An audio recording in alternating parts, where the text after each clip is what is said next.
안녕하십니까. 이번 시간에는요, 영양사 시험 문제집 4권 급식 위생 및 관계 법규 부분 중에서 식품 위생 부분 공부해 보도록 하겠습니다. 자, 챕터 1은 식품 위생 관리라고 나와 있죠. 그래서 1번 보시면 검체를 농도별로 시험 동물에 1회 투여한 후 1 내지 2주 정도 관찰하여 반수치사량을 구하기 위한 독성 시험법은 답은 1번 급성 독성 시험이죠. 그래서 보통 이제 그 독성 시험이 급성 독성, 아급성 독성, 만성 독성 이렇게 크게 세 가지로 나누고 이제 가장 큰 차이점 같은 경우에는 이제 기간인데요. 보통 그 이제 검체의 농도별로 이제 시험 동물에게 이제 투여를 해서 검체를 1, 2주 정도 보는 게 이제 급성 독성이고, 그 다음에 이제 아급성 독성 같은 경우에는 1 내지 3개월 정도. 그 다음에 아급성 독성 시험은 보통 만성 독성 시험의 어떤 예비 시험이라고 이제 보통 생각하는 경우가 많고요. 그 다음에 만성 독성 시험 같은 경우에는 이제 기간이 쥐 같은 경우는 한 2년에서 2.5년, 조금 큰 동물은 한 1, 2년 정도. 그렇게 하고, 그다음에 만성 독성 시험은 최대 무작용량을 이제 결정할 때 만성 독성 시험을 쓰게 되죠. 그래서 1번의 답은 1번이 되겠고요. 이건 2002년도에 기출됐던 문제고, 그다음에 2번은 경구 독성에 의한 반수치사량 LD50에 대한 설명으로 옳은 것은 1번 LD50 값이 작을수록 독성이 강하다. 맞죠? 그래서 답은 1번이고 2번 시험 동물의 체중 1kg당의 g이 아니고 미리그램으로 나타낸다가 맞고, 그다음 3번 경구 투여에 의한 LD50 값이 30g per kg 이하이면 독약이다. 독약인 경우에는 30mg per kg 이하이면 독약이에요. 그 다음에 극약인 경우가 이제 30에서 300mg per kg이었을 때가 극약이고, 그 다음에 이제 보통약인 경우에는 LD50치가 300mg per kg, 그러니까 단위 체중당 300mg 이상인 경우에 이제 보통약으로 구분을 한다. 그래서 이제 옳은 것을 고르자면 1번이 되겠습니다. 자, 그 다음에 4번 보시면 이것도 2006년도에 기출됐던 건데요. 독성 시험 방법은 여러 가지가 있으나 적어도 2종류의 동물로 최대 무작용량을 구해야 하며, 최대 무작용량이라고 하면 이제 나와야 되는 시험이 만성 독성 시험이죠. 그다음 개나 원숭이는 1년 이상 사육해야 하는 시험 방법은 답은 4번 경구 만성 독성 시험이 되겠습니다. 자, 그 다음에 쭉 넘어가서 16번 보시면 식품의 변폐와 관련해 식품과 원인 미생물의 연결이 옳은 것은 이렇게 돼 있어요. 답은 1번인데요. 육류는 이제 주로 그 육류와 어패류는 세균에 의해서 이제 변폐가 되고요. 그 다음에 이번에 있는 곡류 같은 경우에는 곰팡이가 아니고 이제 세균에 의해서, 3번에 있는 감귤류는 효모에 의해서, 4번에 있는 통조림은 곰팡이에 의해서, 5번에 있는 어패류는 곰팡이에 의해서, 어패류 같은 경우에는 세균에 의해서. 그래서 부패가 되는데, 물론 이제 어패류 지금 이제 수중 세균이라고 되어 있는데 이제 일반 세균이 맞죠? 그래서 이제 답을 고르자면 1번이 되겠습니다. 자, 그다음에 19번 보시면 단백질 식품이 부패할 때 주로 형성되는 물질로 옳은 것은, 이거 2008년도에 기출됐던 문제인데, 단백질이 부패하게 되면 암모니아, 아민, 멀캅탄, 페놀, 크레졸, 인돌, 스키톨, 그다음 황화수소 같은 것들이 생기고, 이제 고기 중에 아닌 것을 옳은 것을 뭐 형성이 된 것을 고르자면 보기 중에는 답이 2번 암모니아가 되겠죠. 자, 그다음에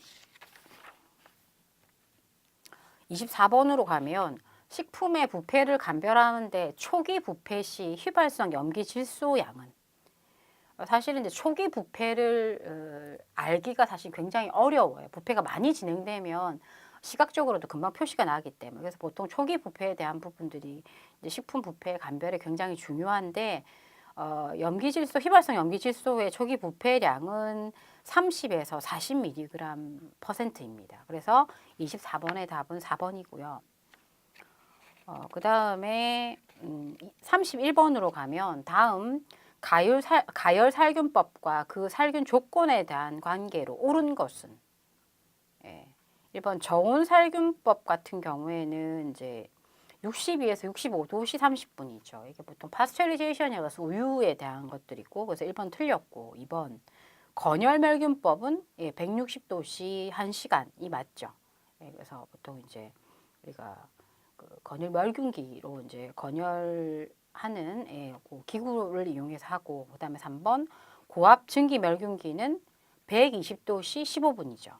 고압 단시간 살균법은 71도씨 15초, 초고온 순간 살균법은 131도씨 2 내지 3초죠. 예, 그래서 1번, 4번, 5번은 우유 살균법이죠. 예, 그래서 맞게 연결이 된 것을 고르자면 2번이 되겠습니다. 이건 2008년도에 기출됐던 문제이고요. 그 다음 33번 소독제에 관한 사항으로 옳은 것은 1번 석탄산 개수가 낮을수록 소독 효과가 크다. 아니죠? 예. 높을수록 소독 효과가 큽니다. 2번 과산화수소는 어디 사용이 되죠? 상처 소독에 사용이 되죠. 3번 양성비누, 역성비누는 일반 비누와 함께 사용하면 살균력이 떨어지죠. 4번 에틸알코올 농도는 70%, 용액이 100%보다 효과가 더 크죠. 5번 염소산 이온을 생성하여 살균 작용을 나타내는 것에는 자염소산 나트륨 표백분이 있다. 예, 맞습니다. 그래서 33번의 답은 5번이고요.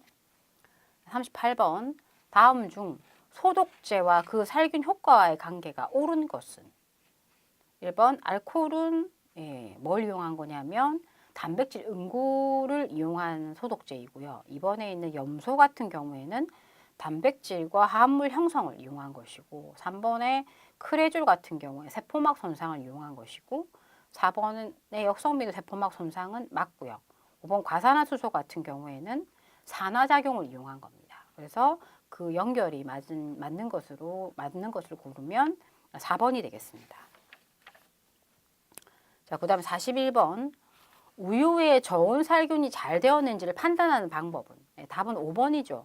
포스퍼테이스 테스트를 하는데 우유 중에 포스퍼테이스가는 61.7도씨에 30분간 가열을 하면 대부분 파괴가 되고, 62.8도씨 30분 또는 이제 여러 가지 그 우유 살균 온도를 거치게 되면 우유에 이제 그 있는 포스퍼테이스 효소가 다 파괴가 되게 되죠. 그래서 이 효소가 있으면 이제 이게 살균에 문제가 있다. 이렇게 이제 판단을 하는 겁니다. 그래서 저온 살균이 잘 되었는지 판단하는 방법은 이 효소, 포스퍼테이스라는 효소가 있는지 없는지 테스트를 하는 거죠.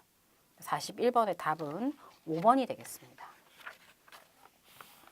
자, 그다음 챕터 2 보시면 이제 세균성 식중독, 이제 요 부분부터는 굉장히 이제 출제 빈도가 높은 부분이죠. 2번 보시면 살모넬라 식중독의 특징으로 옳은 것은, 일단 살모넬라 식중독은 그람 음성균입니다. 2번 장내세균에 해당이 된다. 맞죠? 3번 내열성 포자를 형성하지 않습니다. 세균성 식중독이기 때문에, 세균적 식중독 중에서 감염형이기 때문에. 4번 독소형 식중독이다. 아니죠. 감염형이죠. 5번 주모균으로서 운동성이 없죠. 그래서 우리가 맞는 것을 고르자면 2번이 되겠고요. 식중독은 크게 세균성 식중독, 자연독 식중독, 곰팡이독, 화학성 식중독 이렇게 크게 4개로 나눌 수가 있고, 세균성 식중독은 다시 감염형, 독소형, 알레르기성 이렇게 3개로 나누죠. 그래서 감염형은 살모넬라, 병원성 미생물, 장염 비브리오, 리스테리아 이런 것들이 여기 해당이 되고, 독소형은 황색 포도상구균, 보툴리누스균 식중독이 독소형이고, 알레르기는 이제 프로테우스균 이런 것들이 거기 해당이 되죠. 그 다음에 자연독 식중독은 동물성과 식물성으로 나눌 수가 있습니다. 곰팡이독은 이제 마이코톡신, 아플라톡신 같은 것들이죠. 화학성 식중독은 이제 여러 가지 유해 감미료들 이제 이런 것들이 거기에 해당이 됩니다. 중금속들. 자, 6번 보시면 장염 비브리오 식중독에 대한 설명으로 옳은 것은 이제 감염형 식중독 중에 하나인데요. 1. 잠복기가 평균 3시간이 아니고 12시간입니다. 2. 겨울철에 발생 빈도가 높은 것이 아니고 7월부터 9월 사이에 높고요. 3. 원인균은 비브리오 파라헤몰리티쿠스가 원인균입니다. 그죠? 4. 원인 식품은 이제 샐러드나 우유가 아니고 해산 어패류, 주로 이제 여름철에 생선을 생으로 먹었을 때 생길 수 있는 것이고, 5. 복통설사 구토와 보통 37에서 38도 정도의 미열이 있다. 예, 맞습니다. 그래서 6번의 답은 5번이 되겠습니다. 그 다음 7번 여신이야 식중독에 대한 특징으로 옳지 않은 것은 1번 식중독 발생 시 잠복기는 4일에서 7일 정도입니다. 그래서 1번이 틀렸고요. 그 다음에 2번 그람 양성 호기성균으로 생육 최적 온도는 20에서 25도씨. 그 다음에 5도씨 이하의 저온에서는 식중독이 잘 발생하지 않는다. 그리고 도시락, 김밥, 햄버거 등 교차 오염된 식품이 주 이제 오염원이고요. 그 다음에 그 연령이 낮으면 감수성이 높으며 주요 증세는 급성 위장염, 발열, 폐혈증 그리고 2차 면역 질환에서 맹장염과 유사한 여시니아증을 일으킨다. 예. 그래서 지금 답을 이게 지금 여시니아 식중독에 대해서 지금 옳은 것을 고르는 문제인 것 같은데 여기 지금 문제가 지금 제가 필기를 잘 못한 것 같은데 그래서 일단은 지금 틀린 부분은 잠복기가 이제 4일에서 7일이 잠복기가 맞거든요. 그래서 지금 이제 또 5번도 지금 맞는 얘기들이고 그래서 지금 다 2, 3, 4, 5번은 이제 모두 다 맞는 것들이고 틀린 것을 고르면 이제 1번이 답이 되겠습니다. 그래서 여신이야 식중독 같은 경우 4도씨 이하 냉장 온도에서 생육이 가능하고 냉장 보관이 이제 그 냉장 보관을 해서는 식중독 예방이 안 되는 그런 식중독이 여신이야 식중독이에요. 그래서 보통 진공 포장 상태라던가 알칼리 상태에서도 잘 견디는 특징을 가지고 있고 63도씨 30분 정도 가열해야지 사멸이 됩니다. 또 특히나 돼지고기 같은 경우 75도씨 3분 이상 충분히 가열해야지 식중독 예방을 할 수 있는 그런 식중독이 되겠습니다. 자, 그 다음에 8번 캠필로박터 식중독에 대한 특징으로 옳은 것은 이렇게 돼 있어요. 일단 답은 4번이거든요. 원인 식품이 오염된 식수, 우유, 닭고기 등이 이제 원인이 될 수가 있다. 그래서 뭐 햄버거나 이런 것들이 이제 문제가 될 수가 있는데 1번 같은 경우에는 그람 양성 편성 현기성균이 아니고 이제 이호기성균이고요. 그 다음에 생육 최적 온도는 42도 정도이고 잠복기가 이제 2에서 5일 정도이며 열이나 건조에 굉장히 약해요. 그 다음에 물로 끓이거나 소독을 하거나 건조를 이제 시키면 어느 정도 예방을 할 수가 있다. 그래서 답은 4번이 되겠고요. 자, 그 다음에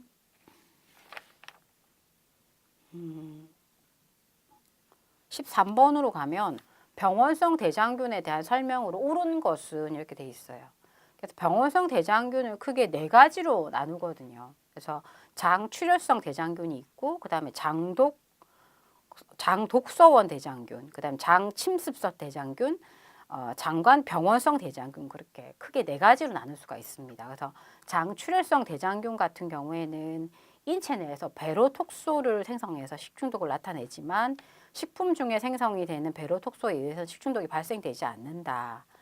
그래서 이제 간혹 용혈성 요독증이나 심부전증을 유발해서 사망하는 경우가 있고 이제 공이로칠이 대표적인 경우에 해당이 된다라고 이제 볼 수가 있습니다. 그래서 베로톡신 때문에 이제 생기는데 이것이 식중독을 유발하지는 않는다라는 거죠. 그다음에 장독소 원성 대장균 같은 경우에는 엔테로톡신을 생성하고 그다음에 이제 콜레라랑 굉장히 비슷한 그런 증상들을 나타낸다. 그다음에 장 침습성 대장균 같은 경우에는 대장 점막의 상피세포에 침입해서 감염을 일으켜서 세포의 괴사라던가 궤양 같은 걸 일으켜서 혈액과 점액이 섞인 설사를 이제 하는 것이 장 침습성 대장균이고, 그다음에 장관 병원성 대장균 같은 경우에는 1세 이하의 신생아들한테 주로 나타나는 것으로서 구토, 복통, 설사, 발열 증세로서 오염된 분유나 유아 음식이 문제가 된다. 이렇게 볼 수가 있습니다. 그래서 13번 보기들 같은 경우 1번 같은 경우에는 1세 이하 신생아한테 나타나는 것은 이제 장관병원성 대장균이고요. 그 다음에 장관 상피세포 괴사로 인해서 혈액 점액이 섞인 설사를 보는 것은 그 앞에서 말씀드린 대로 EIC, 예, 그러니까 장 침습성 대장균이 거기에 해당이 되겠고, 그 다음에 베로톡신 생성하는 것은 장 출혈성 대장균에 해당이 되고, 그 다음에 이열성, 내열성 엔테로톡신을 만드는 것은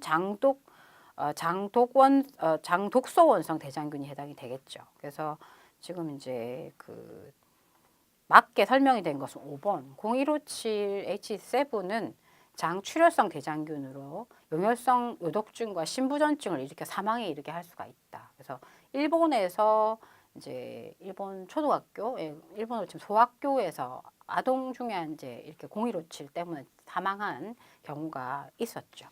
그래서 13번의 답은 5번이고, 요거는 이제 2002년도에 기출됐던 문제입니다.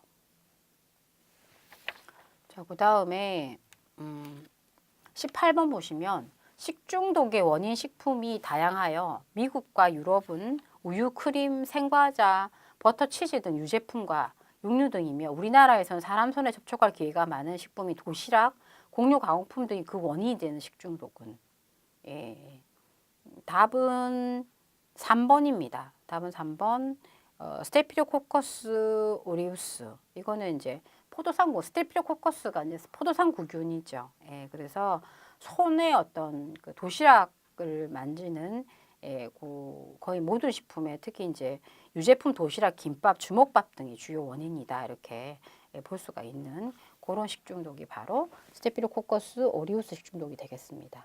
예, 포도상 구균 식중독. 그래서 18번의 답은 3번이고, 이제 손에 있는 상처에 있는 화농성 질환 때문에 생기는 그런 식중독이죠. 자, 그 다음에 22번 보시면 살균이 불충분한 통조림을 먹고 식중독이 일어났을 때 추정할 수 있는 원인균은, 통조림 하면 떠올려야 될 식중독이 독성 식중독 중에서 보툴리누스균 식중독이죠. 예, 그래서 답은 2번 클로스트리디움 보툴리넘. 예. 그 다음에 26번 이제 2006년도에 기출됐던 문제인데요. 클로스트리디움 보툴리넘 식중독에 관한 사항으로 옳은 것은 1. 편성 혐기성균으로 포자를 형성하죠. 예. 그 다음 2번 독소는 비단백성 신경독으로 열에 강하다. 보툴리눔균 식중독은 균체 외의 독소이죠. 그 다음에 3번 먹기 전에 충분히 가열하더라도 예방할 수 있습니다. 가열을 하면 100도씨 1분에서 2분, 80도씨 30분이면 예방할 수 있습니다. 4번 시력장애, 암검하수, 연하곤란, 호흡곤란 등의 신경 증상을 나타낸다. 예, 맞습니다. 신경독이기 때문에. 5번 AB형 균의 포자는 열에 강하여 100도씨 6시간에도 파괴되지 않는다. 아니죠? 180도씨 30분이면 사멸이 됩니다. 그래서 맞는 것을 고르자면 4번이 되겠습니다.